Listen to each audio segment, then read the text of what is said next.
ကညွတ်ကမြစ်ဖူးမြစ်ဆွဲကိုစိုက်ပျိုးမယ်ဆိုရင်6လလောက်ပြုစုပြီးရင်9နှစ်လောက်အထိခူးစားလို့ရပါတယ်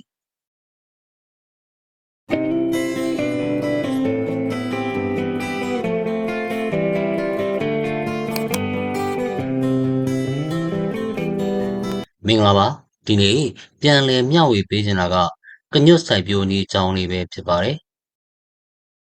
ကညွတ်ကိုလွန်ခဲ့တဲ့နှစ်တွေကလေးကမြစ်ဝကျွန်းပေါ်ဒေသရေမွေးတဲ့နေရာတွေနဲ့ကျွန်တော်နိုင်ငံအလဲပိုင်းတွေမှာတွင်တွင်ကျယ်ကျယ်စိုက်ပျိုးလာတာတွေ့ရပါတယ်ကညွတ်က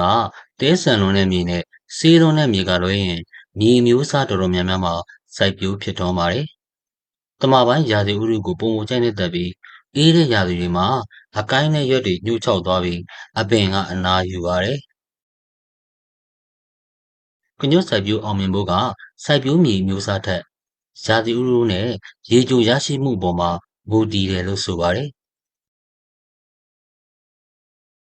။ကညွတ်ကိုမျိုးစေ့တွေကနေစိုက်ပျိုးနိုင်တယ်လို့မြစ်ဖူးမြစ်ဆွယ်တွေကနေလည်းစိုက်ပျိုးနိုင်ပါတယ်။မျိုးစေ့ကိုစိုက်ပျိုးမယ်ဆိုရင်အပင်ပေါက်ချိန်ကြာမြင့်တာကြောင့်ရေနွေးနွေးလေးနဲ့စိမ်ပေးရပါမယ်။မျိုးစေ့တွေက2ပတ်ကနေ6ပတ်တွင်းမှာအပင်ပေါက်နိုင်ပါတယ်။ဖြစ်နိုင်ရင်ပြုစုရတတ်တာအောင်ပြိုးပေါင်နဲ့အရင်ပြုစုပြိုးထောင်ပြီးမှအပင်နေရာရွှေ့ပြောင်းစိုက်ပျိုးသင့်ပါတယ်။ပြိုးသက်4လလောက်ဆိုမြေချစိုက်ပျိုးလို့ရပါပြီ။စိုက်ပျိုးမြေပြုပြင်ရမှာစိုက်ပျိုးမြေပေါ်ရရင်ပုံမူပြတ်ထွန်းတာကြောင့်ထဲရည်နဲ့ထွန်ရည်ညံ့ညံ့ပြုလုပ်ပါ။ရေကိုကြိုက်နှစ်သက်ပေမဲ့ရေဝတ်တာကိုမနှစ်သက်တဲ့အတွက်တပေခွဲပေါင်ပြုလုပ်ပြီးတပေါင်နဲ့တပေါင်ကိုတော့2ပေခွဲချပြီးပေါင်တင်စိုက်ပျိုးသင့်ပါတယ်။စိုက်ပေါင်တွေမှာစပခွန်ဖွဲပြာနွားချေးမြေဩဇာဘိုကာရှီမြေဩဇာစတာတွေထည့်သွင်းပြီးအပင်စိုက်မယ်ဆိုရင်အနက်6လက်မလောက်တူပြီးတပင်နဲ့တပင်တပေခွဲထိချပြီးစိုက်ပျိုးနိုင်ပါတယ်။စိုက်ပျိုးပြီးမိုးနှောင်းကာလကနေနောက်နှစ်နွေရာသီထိပင်ဖြစ်ထွန်းပြီးမိုးမကျမီ1လလောက်လိုမှာမြေပေါ်မှာပေါက်နေတဲ့ပင်တွေကိုရှင်းထုတ်ပြရပါမယ်။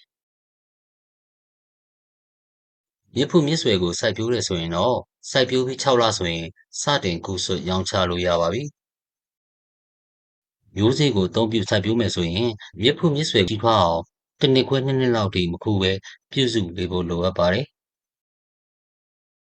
အပင်ပြုစုချိန်မှာဝင်ငွေရနိုင်အောင်ကြက်သွန်တိုင်တောင်ခရမ်းညင်အစရှိသဖြင့်ရာသီပေါ်သီးနှံတွေစိုက်ပျိုးနိုင်တယ်လို့နိုက်ထရိုဂျင်ပြန်လည်ဖြစ်တင်းပေးတဲ့ပဲမျိုးနွယ်ဝင်ပင်တွေစိုက်ပျိုးခြင်းအပြင်ကျွန်တော်မိတ်ဆွေတောင်သူတွေစိုက်ပျိုးဝင်ငွေတိုးစေမှာပါ။